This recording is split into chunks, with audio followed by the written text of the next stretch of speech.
Ababyeyi uyu munsi mwigire hino ni mwebwe nshaka kubwira.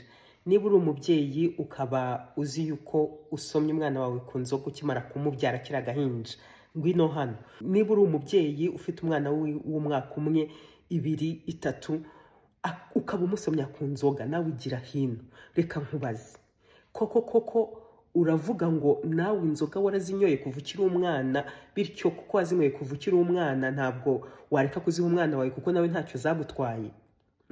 Ese ubigize imyaka ingahe ihita utuma wumva yuko nta inzoga zagutwaye, ko inzoga zica buhoro buhoro, ko ubuzima bwawe wari kuzabaho bw'igihe kirekire aba ari urimo kwangiza? Ubu ngubu none utangira kunywa ku nzoga kare kandi ukazinywa ugasinduka ukazinywera gupfa. Ubwirwa n'iki niba mu gihe wari kuzagira imyaka 100 utari gutuma uzabaho imyaka 70 cyangwa 60? Kuki se umwana wawe nawe watangira kumushora muri urwo rugendo rwo kuzabaho imyaka 70 aho kugira ngo abeho 120? Ariko reka nkubaze, ibintu byose wakorerwaga kera ukiri umwana, wumva wifuza kubikorera umwana wawe?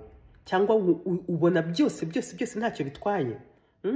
Kera twirirwaga mu byondo twigaragura dukina tutambaye inkweto, rimwe na rimwe ukabana ryama kunguko utozi.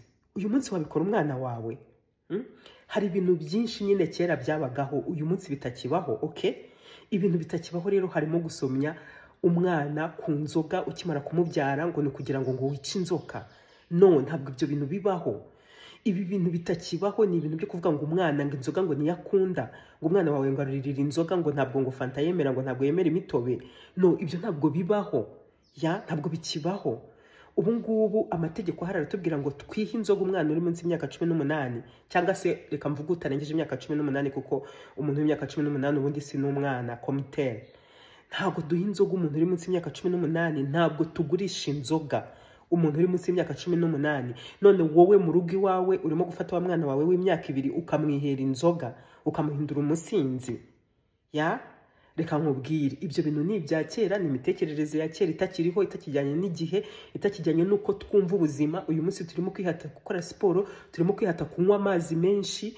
Basogokuru ntabwo bayanywaga, baravugaga bati ntago mva no kwinyuguza mu gitondo yasomaga ku nzoga. Ariko uyu munsi twamenye akamaro ko kunywa amazi menshi ahagije buri munsi, akamaro ko gukora siporo buri munsi, akamaro ko kurya indyo yuzuye, ko kurya imboga nyinshi, ko kurya, akamaro ko kutihata inzoga, akamaro ko kuzireka bishobotse, akamaro ko kutanywera inzoga kuzimara nkaho amafaranga uri kuzigura atari ayawe, akamaro ko kunywa inzoga ukanywa rimwe cyangwa se ukaryihorera kubera ko n'ejo zizaba zihari, n'ejo bundi zizaba zihari, n'ejo bundi zizaba zihari.